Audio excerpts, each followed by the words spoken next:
ስዕል በቤተ ክርስቲያናችን ያስጀመረው ራሱ እግዚአብሔር ነው።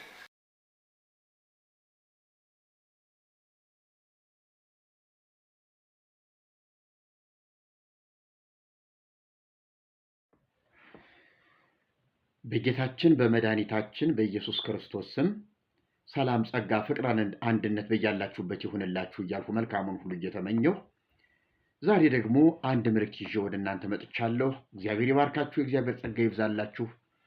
ተወዳጆች፣ ይህንን ፕሮግራሜን ለብዙ ሰዎች እንዲዳረስ እንድታደርጉልኝ በእግዚአብሔር ስም አደራ ነው የምለው። ክፉዎች ለክፋታቸው ለውድቀትና ለሞተ ትምህርታቸው ይህን ያህል ሲበረቱ፣ እኛ ደግሞ ጤናማ ለሆነውና ፈውስ ለሚገኝበት ለሕያው እግዚአብሔር መልእክት ደግሞ እጅግ በርትተን መስራት እና ለሌሎቹ እንዲዳረስ መሯሯጥ አለብን ማለት ነው። የወደቀ ትምህርትን እዚህ ግባ የማይባል ምናምንቴ ትምህርትን ብዙ ሰዎች እንደዚህ ከተቀባበሉት ለእውነተኛ ትምህርት ደግሞ እኛ በብዙ ተግተን መስራት አለብን ማለት ነው። ክብር ለእግዚአብሔር ለአምላካችን ይሁን። እወዳችኋለሁ። ዛሬ ወደ እናንተ ይዤ የመጣሁት አንድ ትምህርት ምንድነው? ያው የተሳሳቱና የወደቁ ሰዎች ወደ ህዝቡ የዘሩትን እንክርዳድ በጣም አየሁት፣ አዘንሁ። ያው የተለመደ ነው። ስለዚህ ይህንን ትምህርት በመቃወም ነው ዛሬ ደግሞ ወደ እናንተ የመጣሁት።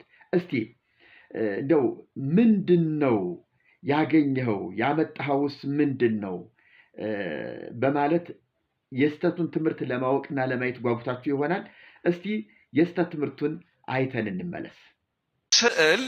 ስዕል በቤተ ክርስቲያናችን ያስጀመረው ራሱ እግዚአብሔር ነው። ስዕልን ያስጀመረ ማን ነው አልኳችሁ? አቤት! ዘጸአት 20 ላይ ያነበበ ሰው ዘጸአት 25 ላይ እንዴት መራመድ እንዳልቻለ በጣም ነው እኮ የሚያሳዝነው። ራሱ ከዚህ ለራስ ስራ ከታቦቱ ጋር እንዲህ አድርግ ብሎ ያዘዘ ራሱ እግዚአብሔር ነው። እግዚአብሔር ያላዘዘውን ኦርቶዶክሳዊት ቤተክርስቲያን አታደርግም፣ አላደረገችም። ሁለተኛ በዘሁልቁ ኦሪት ዘሁልቁ ምዕራፍ 21 ላይ ደግሞ ቁጥር 8 ላይ የሚገርማችሁ እስራኤልን እባብ ነደፋቸው። ነዘር የሚባል እባብ ጎናቸውን እየነደለ ይጠዋቸው ጀመረ እና በዚህ ጊዜ እባብ የነደፋቸውን እስራኤልን በእባብ ሊያድናቸው እግዚአብሔር ወደደ። የነሐስ እባብ ሰራ፣ ነሐሱን እንደ እባብ አድርጎ ሰራው እና ያንን በሚሰበሰቡበት ስፍራ ሰቀለው። መጽሐፍ ቅዱሱ ቃል በቃል እንዲህ ይላል፣ ያያትም ሁሉ በሕይወት ይኖር ነበር ይላል። እስኪ አብራችሁ ይበሉ፣ ያያትም ሁሉ በሉ በሕይወት ይኖር ነበር። ሙሴ እባብ የነደፋቸውን እስራኤልን ከእባብ መርዝ ለማዳን ለመፈወስ ብሎ ነሐሱን እንደ እባብ አድርጎ ሳለና በመስቀል አምሳል እዚያ ላይ ሲሰቅለው በሁለት መንገድ ተተርጉሟል። ትርጓሜውን ላቆየውና ነጠላውን ቃል ብቻ ልንገራችሁ። ያያትም ሁሉ በሕይወት ይኖር ነበር ምን ማለት ነው? የደከሙ ለሞት የደረሱ ሰዎች እባቡ ነድፏቸው መርዟቸው ከመሞታቸው በፊት ወደዚያ ወደ ስፍራው ከደረሱ የነሐሱ እባብ ወደ ተሰቀለበት ስፍራ ሲመጡ አይናቸውን ገልጠው የነሐሱን እባብ ሲያዩ እባብ የነደፋቸው በሕይወት ይኖራሉ። መርዙ ከውስጣቸው ይወጣል። በምን ይድናሉ ያላችሁ እንደሆነ ስዕሉን በማየት ይድኑ ነበር። እሺ፣ የስተት ትምህርቱ ሁለት ጥቅሶች የተጠቀሱበት ነው። ሁለቱ ጥቅሶች አንደኛው ስለ ታቦት የተሰጠ ማብራሪያ ነው። ሁለተኛ ደግሞ ስለ ነሐሱ እባብ የተሰጠ ትምህርት ነው። ሁለቱንም እግዚአብሔር ያዘዘ እግዚአብሔር የሰጠ የኢትዮጵያ ኦርቶዶክስ ተዋሕዶ ቤተክርስቲያን እግዚአብሔር ካዘዘውና አድርጉት ካለው ውጭ ያላደረገች መሆኗል እርግጠኛ ሆነው ነው የተናገሩት። መጋቢ ሐዲስ እሸቱ ካጠገባቸው ቁጭ ብለዋል። ሊቀ ሊቃውንት ስሙር ደግሞ ቁመው መልእክቱን እያስተላለፉ ነው። ሁለቱም ሊቀ ሊቃውንት ናቸው። ሁለቱ በጣም የተማሩና ከነሱ በላይ ሌላ ሊቅ የለም። በእነሱ ደረጃ ብዙ ሊቃውንቶች ይኖራሉ፣ ሊቀ ሊቃውንት የሚባሉ ግን ከነሱ በላይ አሁን ሊቀ ሊቃውንት የሚባል የለም። በኢትዮጵያ ኦርቶዶክስ ተዋሕዶ ቤተክርስቲያን የእውቀቱ ጫፍ ላይ ናቸው ያሉት። ስለዚህ ሲኖዶሱ አንድ ነገር እንዲታይለት ሲፈልግ ወደ እነሱ ነው የሚልከው። የስተት ትምህርት አለ ከተባለ ወደ ሊቃውንት ጉባኤ ወደ እነሱ ነው የሚመራው። እነዚህ ሊቃውንት ናቸው ተሰብስበው አይተው ትክክል አይደለም ትክክል ነው ብለው የሚወስኑት። ዲያብሎስ ቅዱስ ነው ብለው ይሉ ቅዱስ ነው፣ እውነት ነው፣ በቃ ሲኖዶሱ ይወስናል። ለምሳሌ ባለፈው ጊዜ መጋቢ ሐዲስ እሸቱ አለማየሁ ሰይጣንም ለመዳናችን አስተዋጽኦ አድርጓል ብለዋል። ሊቀ ሊቃውንት ስለሆኑ የተናገሩት ሲኖዶሱ ምንም አላለም፣ ዝም ነው ያለው። እሳቸው ካሉማ በቃ ትክክል ነው ማለት ነው ብሎ ተስማምቶ ነው የሚያልፈው። ይህ ማለት ሲኖዶሱ በእውቀት ደካማ ነው ማለት ነው እንጂ እኮ ሊቀ ሊቃውንት ሆኖ ጳጳስ መሆን ይችል ነበረ። በሙያ ስላላለፉ ሁልጊዜ ከነሱ አጠገብ ያሉ ሊቃውንቶች የሚሉትን ብቻ ነው የመስማት እድል ያላቸው። ስለዚህ ዛሬም መድረክ ላይ ይህንን እንደው ጌታችን እግዚአብሔር ራሱ ነው ያዘዘ ብለው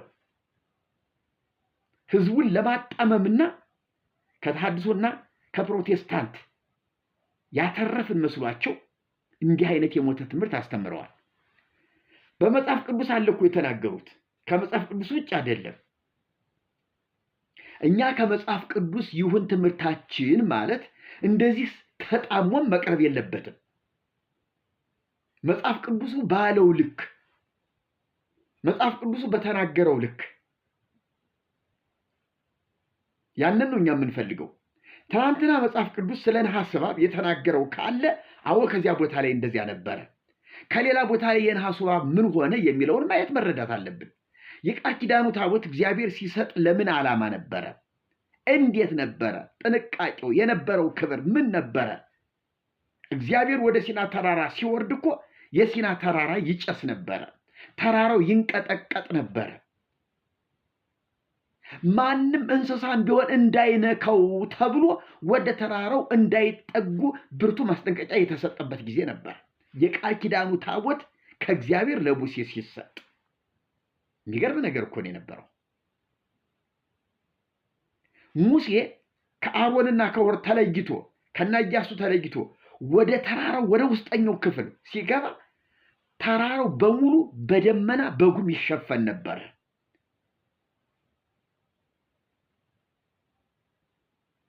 ይሄ ክብር ነበረው። የሚገርም ክብር ነበረው። ይሄን እኮ አልካድንም እኛ፣ ይሄን አልካድንም። ግን ችግሩ የዚህ ታቦት መጨረሻ ምን ሆነ? የዚህ ታቦት ዕጣ ፈንታ ምን ሆነ? እግዚአብሔር ያኔ ሰጠ፣ መቼ ደግሞ በቃ አለው? ያ የቃል ኪዳን ታቦት እግዚአብሔር ለምን ዓላማ ተጠቀመበት? በማን ስምስ ተሰጠ? እሱንንም መጽሐፍ ቅዱስ ብጥር ቁልጭ አድርጎ ያስቀምጥልናል። እስቲ እሳቸው ከተናገሩት ሳንወጣ ክፍሉን እያነበብን እንነጋገር። በመጀመሪያ እኒህ ሰውዬ እንደው መጽሐፍ ቅዱስ አንብበው ቢመጡ ጥሩ ነው። ዘጸአት 20 ላይ አይደለም ይሄ ትእዛዝ የተነገረው። ዘጸአት 25 ቁጥር 10 ላይ ነው እግዚአብሔር ስለ ታቦት የተናገረው። እስቲ ክፍሉን እናንብበው። ዘጸአት 20 ላይ እግዚአብሔር 10ቱ ትእዛዛት ሰጥቷል፣ በጽላቱ ላይ ተጽፏል። አዎ ነገር ግን 2 ኪሩቤልን ስራ በታቦቱ ላይ በመክደኛው ላይ ይሄን 2 ኪሩቤልን አድርግ ብሎ ሲናገር ዘጸአት 25 ላይ ነው እንጂ 20 ላይ አይደለም። እንዲሁ ታቦት ብሎ 20 ላይ አላነሳም ጭራሽ። እግዚአብሔር ዝም ብሎ 10ቱ ትእዛዛትን የተናገረ እና ምን ለማለት እንደፈለጉ ትንሽ ግራ ያጋባል የሳቸው ንግግር። እንዲህ ይላል፣ ከግራርም እንጨት ታቦትን ይስሩ፣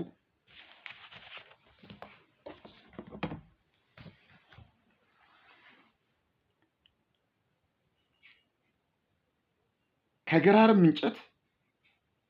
እንጨትም ታቦትን ይስሩ። ርዝመቱ 2 ክንድ ተኩል፣ ወርዱም 1 ክንድ ተኩል፣ ቁመቱም 1 ክንድ ተኩል ይሁን። በውስጥና በውጭም በጥሩ ወርቅ ለብጠው፣ በእርሱም ላይ በዙሪያው የወርቅ አክሊል አድርግለት። 4 የወርቅ ቀለበቶችም አድርግለት። እነርሱንም በአራቱ እግሮቹ ላይ አኑር። በአንድ ወገን 2 ቀለበቶች፣ በሌላው ወገን 2 ቀለበቶች ይሁኑ። መሎጊያዎችንም ከግራር እንጨት ስራ፣ በወርቅም ለብጣቸው።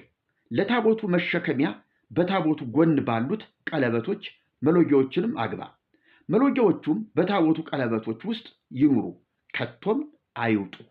በታቦቱም ውስጥ እኔ የምሰጥህን ምስክር ታስቀምጣለህ። ከጥሩ ወርቅም ርዝመቱ 2 ክንድ ተኩል ወርዱም 1 ክንድ ተኩል የሆነ የስርየት መክደኛ ስራ። አያችሁ?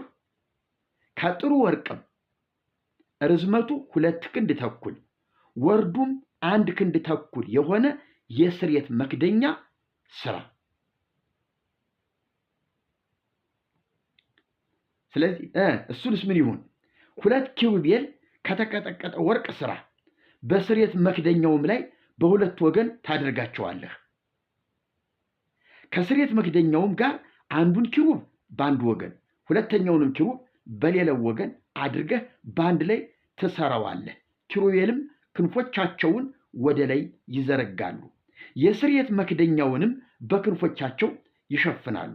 ፊታቸውም እርስ በርሱ ይተያያል። የኪሩቤልም ፊታቸው ወደ ስርየት መክደኛው ይመለከታሉ። እንግዲህ እግዚአብሔር ታቦትን በዚህ መንገድ እንዲሰራ አዘዘ።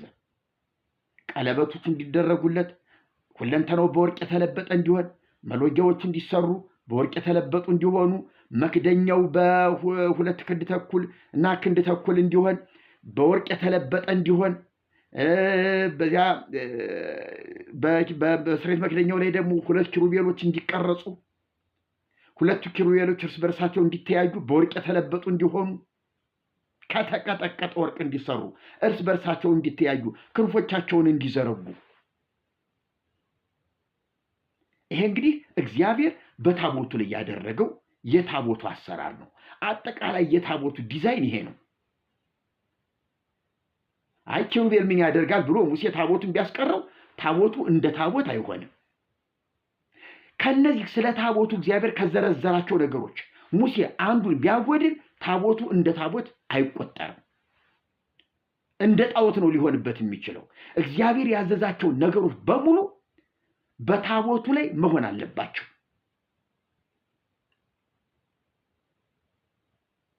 ስለዚህ 2 ኪሩቤሎች ስዕል አይደሉም። እኒህ ሰውዬ ሊቀ ሊቃውንት ስሙር ኪሩቤልን ስዕል ብለዋቸዋል። እንዲያው ህዝቡ ስለማያነብ ከየት አመጣኸው ስለማይል እንደፈለጉት የሚዋኙበት የደፈረሰ ባህር ዝቃጭ ስለሆነ ስዕል እያሉ የተናገሩት ለቃሉ ክብር አይሰጡም። ስዕል ቢላው ስዕል ነው እኛ ምን እንላለን? ስዕል ግን አይደለም። ከወርቅ የተቀጠቀጠ ምስል ነው። ከወርቅ የተቀጠቀጠ ስለዚህ ቅርጽ ነው። ምስልና ስዕል ይለያያሉ። ምስል ከቅርጻ ቅርጽ የሚሰራ ከወርቅም ተሰራ፣ ከብርም ተሰራ፣ ከእንጨትም ተሰራ ምስል ነው። ስዕል ግን ከወረቀት ላይ ወይም ከጨርቅ ላይ የሚሳል ነው። በቀለም ነው የሚሳለው ደግሞ። ስለዚህ ሰውየው ስዕልን ለማክበር ስዕልን ከታቦት ላይ እንዳለ ከታቦቱ ጋር አብሮ እንደተሰጠ ለማስመሰል ቅርጹን ይሄ የኪሩቤልን የተቀጠቀጠ ወርቅ ወደ ስዕል ቀይረው ነው ያስተማሩት። ትልቅ ጥፋት ነው። ትልቅ ተንኮል ነው። ወይም ትልቅ አላዋቂነት የጨለመባቸው በዚህ ዘመን እኮ በነገራችን ላይ ሊቀ ሊቃውንት የሚባሉት እኮ ተምረው አይደለም፣ በጮሌነት ነው። በጮሌነት ሊቀ ሊቃውንት ይባላሉ። እና ሰውየው ከአንደበቱ ይታወቃል። የተማሩ ሊቃውንቶች አንድምታውን የሸመደዱ በንግግራቸው ይታወቃሉ። ንግግራቸው ሁልጊዜ ወደ አንድምታው ነው የሚሄድባቸው። ያልተማሩ ሰዎች ግን ትርጓሜውን ያልተማሩ ሰዎች አይሆንላቸውም፣ ይዝረከረክባቸዋል ንግግራቸው።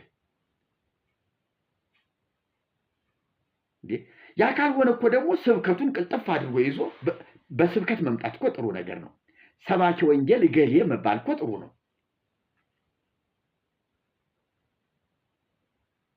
እና እንደዚህ አይነት በደል በቤተ ክርስቲያን ላይ ይፈጸማል።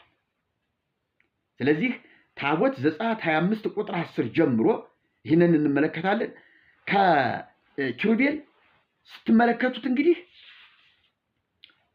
2 ኪሩቤል ከተቀጠቀጠ ወርቅ ስራ በስሬት መክደኛውም ላይ በሁለት ወገን ታደርጋቸዋለህ።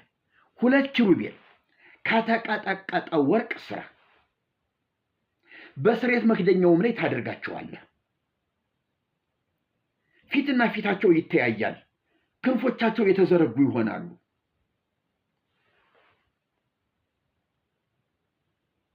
ይህንን እንግዲህ እግዚአብሔር ነው እንዲሆን ያደረገው ያዘዘው።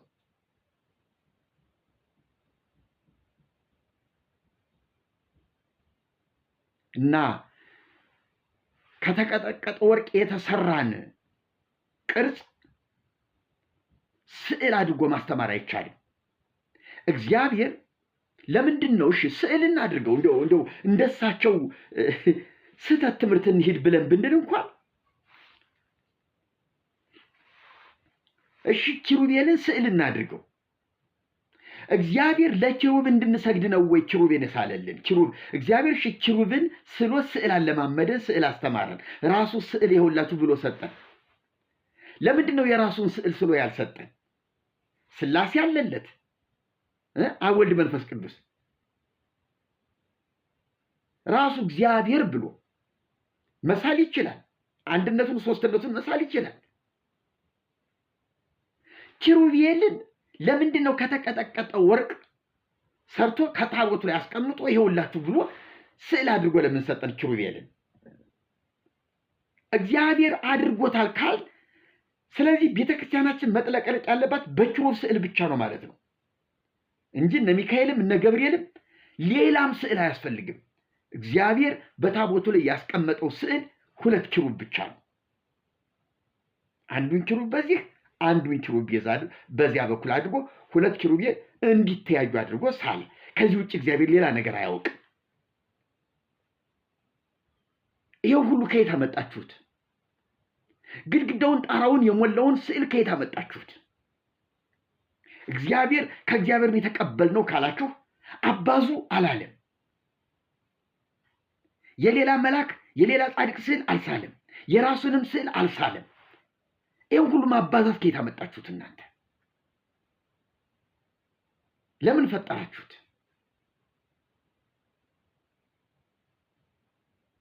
እንዴ እሺ ይሄንን በዚህ እንዳለ እንትው በታቦቱ ላይ ነው ያለ ስዕሉ።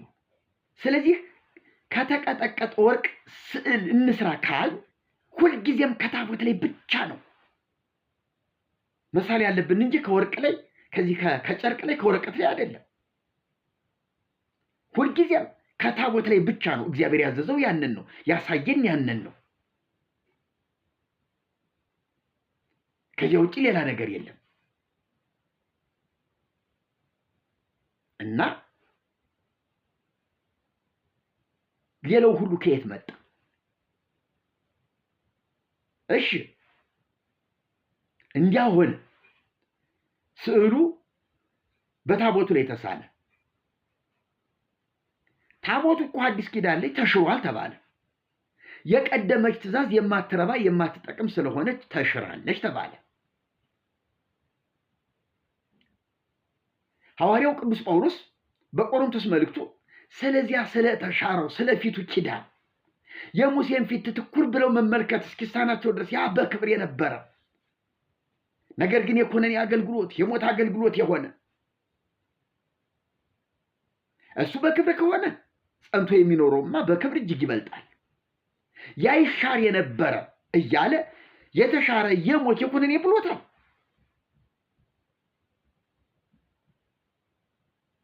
ክህነቱ ተሽሯል፣ መስዋዕቱ ተሽሯል፣ ታቦቱም ቀርቷል። ታቦቱ ሲቀር ኪሩቤልን ገንጥሎ ከላዩ ከመክደኛው ከስሬት መክደኛው ላይ ገንጥሎ ኪሩብን ወደ አዲስ ኪዳን አሻግሮልናል። እንዴ ስዕል አለ ብለው ዛሬ መድረክ ላይ ቆመው የሚያስተምሩ ኪሩብ ካለ እኮ ታቦቱ መኖር አለበት። ታቦቱ አለ እንዳይሉ የለም ታቦቱ ተሽሯል እያልወት ነው። ደግሞ ያለው ታቦት እኮ ያን ጊዜ የቃል ኪዳኑ ታቦት የእስራኤል አምላክ ታቦት ብቻ፣ ሌላ ታቦት ተባስቶ እግዚአብሔር አላሳየም አልሰጠም። ስሙም የእስራኤል አምላክ ታቦት ነው። የቃል ኪዳኑ ታቦት ነው። ከዚህ ውጭ ሌላ ስም የለውም። ሕጉ የተጻፈበት አይ እኛ በቀኖና እናሻሽለዋለን ብላችሁ የፈጠራችሁት ጣዖት ነው እንጂ ታቦት አይደለም። ጣዖት ነው። እና ሊቀ ሊቃውንት ስሙር እባክዎት እነ ጽጌን በሚያክሉ ተራ ሰዎች ሊቀ ሊቃውንት በማይባሉ እንደው አንዱን እንኳን ትርጓሜ ተምረው መጋቢ ሐዲስ መጋቢ ብሉይ ምናምን በማይባሉ በእናንተ ክብር በማይጠሩ አትተቹ፣ ክብራችሁን ጠብቁ። እንደ ሊቀ ሊቃውንትነታችሁ እኛን የምታስተምሩ ሁኑ። እንደዚህ የወረደ የተዋረደ ነገር አትናገሩ። ሐዲስ ኪዳን ላይ ታቦት ተሽሯል ካለ ኪሩቤል ተገንጥሎ መጣ እንዴ? ተላለፈ እንዴ? ለሐዲስ ኪዳን አለ።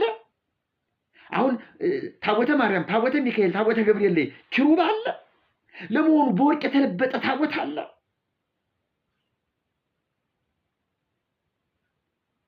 እንዴት አይነት እብደት ነው! እንዴት አይነት ቅሌትና ውርደት ነው!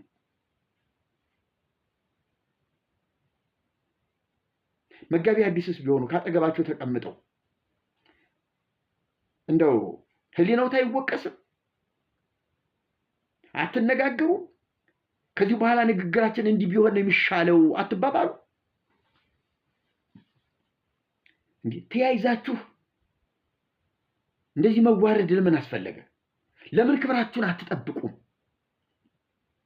ስብከቱ ከከበዳችሁ ትናንት የተናገራችሁን ዛሬ አይ ትክክል አይደለንም ማለት ከጨነቃችሁ ለምን ከመድረኩ ገለል አትሉ?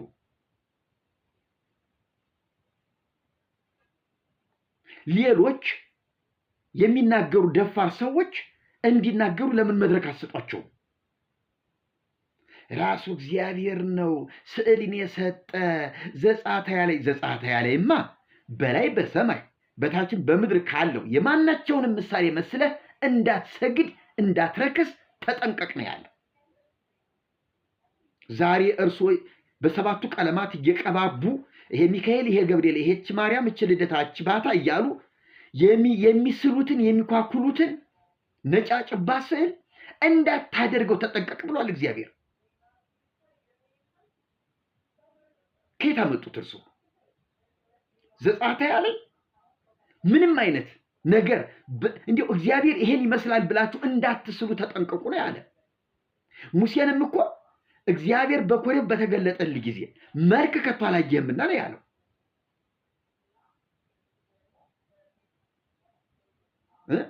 መልክ ከቶ አላየህምና እንዳትስል ይሄን ይመስላል ብለህ በሰማይ ከዋክብት ቢሆን በየትኛውም ምሳሌ ቢሆን ስለህ እንዳትረክስ እንዳትሰግድ ተጠንቀቅ ነው ያለ።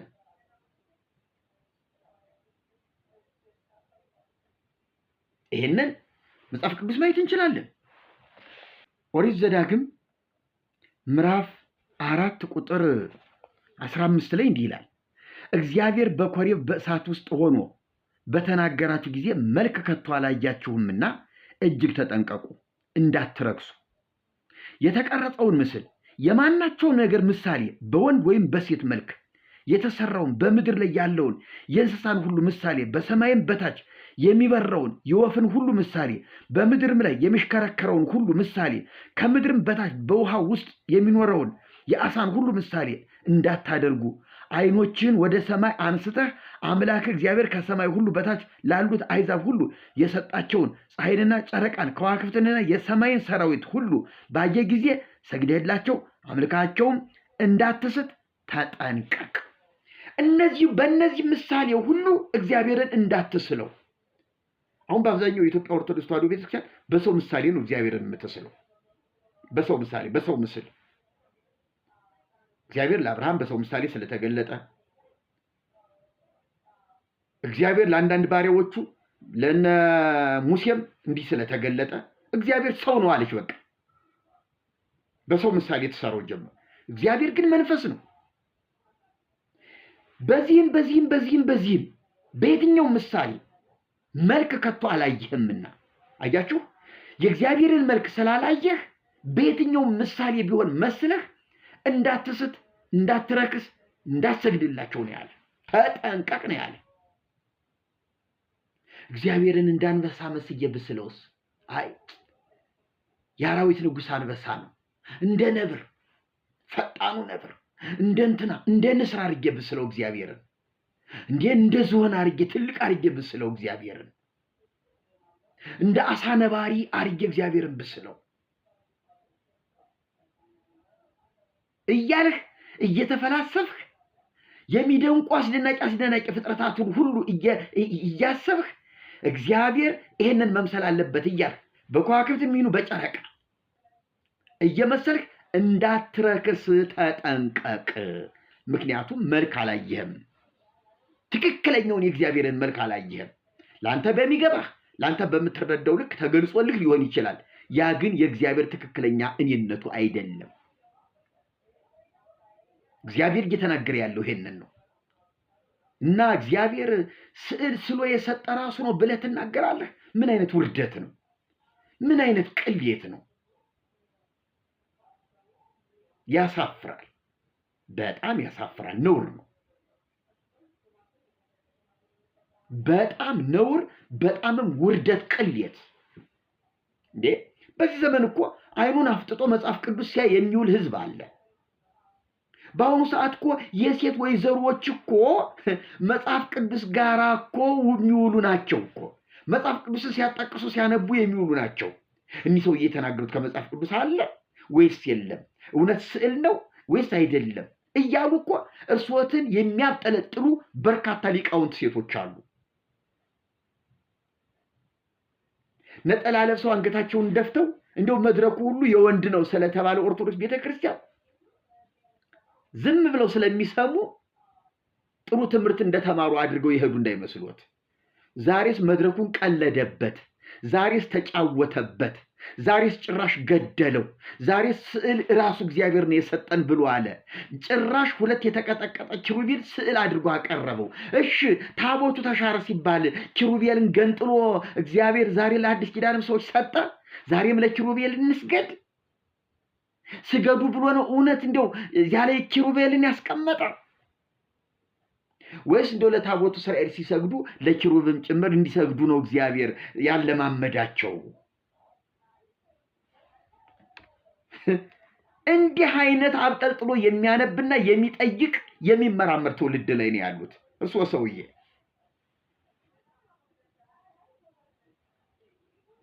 ጥንቃቄ ያድርጉ። እኛ ግን እንደነዚያ ነጠላ ለባሽ የዋህ አማኞች አይደለንም። ባናትዎት ላይ ነው የምንወጣ፣ በጭንቅላትዎት ላይ ነው የምንወጣበት። በቃ ያስተማሩት ትምህርት ውድቅ ነው። ያስተማሩት ትምህርት ያጋንንት ነው። ያስተማሩት ትምህርት ውሸት ነው። እግዚአብሔርን ሐሰተኛ ማድረግ፣ እግዚአብሔር ስዕል ስሎ እንደሰጠ ኪሩቤልን እንካቸው ስገዱላቸው ብሎ እንደሰጠ አድርጎ ማስተማር ወንጀል ነው። አምልኮ ጣዖት ነው። እግዚአብሔር እኔ በዚህ ላይ ሆኜ አነጋግርሃለሁ ብሎ ታቦቱ በምን አይነት ሁኔታ እንዲሰራ አዘዘ። ሁለት ኪሩቤል በዚያ ላይ እንዲደረጉ ያ የክብሩ መገለጫ ምሳሌ ነው እንጂ ለዚህ እንዲሰግዱ ብሎ አይደለም። ለታቦቱም እንዲሰገድ እግዚአብሔር አላዘዘም። ሲጀመር እግዚአብሔር መጥቶ በዚያ ላይ ሆኖ ያነጋግር ነበረ። ለመነጋገሪያ ተጠቀመበት፣ እንደ ዙፋን ተጠቀመበት። ስለዚህ እስራኤል ሁሉ ደግሞ የእግዚአብሔር የክብሩ መገለጫ ነውና ወደዚያ እየሄዱ እግዚአብሔርን ይጠይቁ ነበር። ከዚህ ውጭ ሌላ አገልግሎት የለውም። እንዲሰግዱለት እግዚአብሔር ኪሩብን ስሎ ለእስራኤል አልሰጠም። ሰውዬ ልብ ብሎ ያዳምጡ። መስሚያ ካለዎት፣ ጆሮ ካለዎት፣ የልብ ጆሮም እግዚአብሔር ሰጥቶት ከሆነ ስነ ስርዓት ይዘው ይናገሩ። እንዲህ እያማጡ ምን አልኳችሁ ምዕመናን ሰምታችሁኛል እያሉ የሆነ የሚያባብል የሚመስል ግራ የተጋባ ውዥንብር ውስጥ የገባ አስተሳሰብ ይዘው መድረክ ተሰጥቶት እንደዚህ አይነት የኑፋቄ ትምህርት አያስተምሩ፣ ነውር ነው። እንግዲህ የተወደዳችሁ የክርስቶስ ቤተሰቦች እንዲህ አይነት ትምህርቶችን እኛ እየተከታተል ውድቅ እንደምናደርግ ከንቱ እንደምናደርግ ይኸው ቃል እንገባለን። ቤተክርስቲያናችንን ከእንዲህ አይነት የወረደና የተዋረደ ትምህርት እንታደጋለን። ይህንን መልእክቴን ደግሞ ለብዙዎቹ ኦርቶዶክሳውያን እንዲዳረስ አድርጉልኝ። ቀጣዩን ይህን ሀሳብ ይዤላችሁ እመጣለሁ። እግዚአብሔር ይባርካችሁ፣ ጸጋውን ያብዛላችሁ። ሰላም ሁኑልኝ።